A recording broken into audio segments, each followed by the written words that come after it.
Тұлпар мініп туалған ұлттық жобасын қолдау мақсатындағы Қобыланды батыр жырынан үзінді оқудың отбасылық эстафетасын мемлекеттік қызметкер Ернар Жәнібекұлының шаңырағынан қабыл алып, ұлағатты ұстаз Әбілтайып Жұмағалидың шаңырағына жолдаймыз.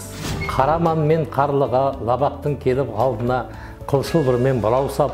Бурыл аттың санына, құлындай қылып шыңғыртты, жәбір қылып жанына. Бурылдай даусын есітіп, Қобыландай батырдың салды ойран тамына. Не қылсаң да маған қыл, бурылға сірә қағылма.